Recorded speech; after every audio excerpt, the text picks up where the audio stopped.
बहुत ही गजब का सवाल है और ये सवाल कॉम्पिटिटिव एग्जाम में पूछा गया है। हम इस सवाल को दो तरीकों से देखेंगे, एक तो सिस्टमेटिक तरीका और दूसरा शॉर्टकट तरीका।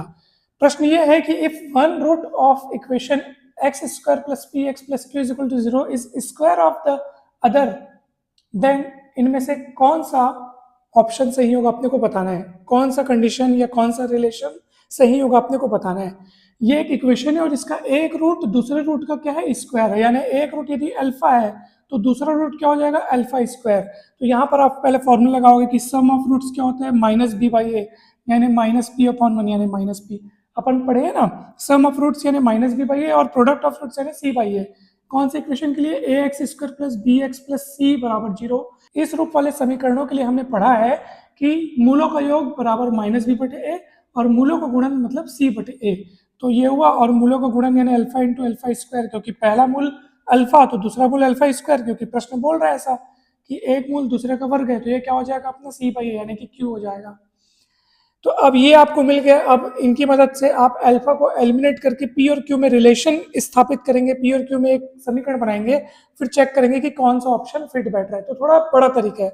शॉर्टकट तरीका क्या है, देखो आप अपने मन से मान लो कि एक रूट यदि अल्फा है 1 मान लो, तो ऑब्वियस सी बात है दूसरा क्या होगा, इसका स्क्वायर होगा। तो 1 का स्क्वायर करोगे तो वापस 1 आएगा। क्यों मैं स्क्वायर कर रहा हूँ, क्योंकि प्रश्न की शर्त है कि एक रूट दूसरे का स्क्वायर है। देखो तो एक रूट को अल्फा मान लो तो दूसरा ऑटोमेटिक 1 का स्क्वायर यानी कि 1 का स्क्वायर 1 होगा। तो दो रूट आपको मिल गए। अब दो रूट मिल गए तो इक्वेशन तैयार कर लो, x square minus sum of roots, तो अल्फा प्लस बीटा तो 1 1 2 हो जाएगा into x plus product of roots. ये इक्वेशन तैयार हो गया। ठीक है, ये आपके पास इक्वेशन तैयार हो गया। अब आपको क्या करना है, कंपेयर करना है इससे कि p की जगह कौन दिख रहा है, -2, q की जगह कौन दिख रहा है 1। अब p और q की वैल्यू को आप रख के देख लो, जो सेटिस्फाई हुआ वही ऑप्शन सही है। ऑप्शन ए में रख के देखो, p की जगह -2 रख के देखोगे तो ये -8, q की जगह 1 रखोगे, p की जगह -2 रखोगे तो -6 -7 +7 हो जाएगा और q की जगह 1।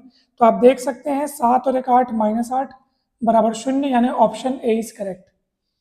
समझ में आया दोस्तों ये वाला ट्रिक। आपने अपने मन से यहाँ पे रूट मान लिया, पहला रूट 1 माना तो दूसरा ऑटोमेटिक 1 का स्क्वायर यानी 1 हो गया। दोनों रूट्स की मदद से आपने इक्वेशन तैयार कर लिया। अपन पढ़े x square minus sum of roots into x plus product of roots, equation तैयार हो गया। किंतु प्रश्न में तो ये वाला इक्वेशन दिया है, तो आप कंपेयर करके पी और क्यू की वैल्यू निकाल लिए और रख के देख लिए जिस ऑप्शन में फिट बैठी वही ऑप्शन करेक्ट। दोस्तों वीडियो अच्छा लगे तो जरूर लाइक करें, सवाल समझ में आया कि नहीं आया कमेंट करके जरूर बताएं। कहीं पर भी कोई भी दिक्कत हो तो बिल्कुल बेझिझक बिंदास पूछिएगा जरूर।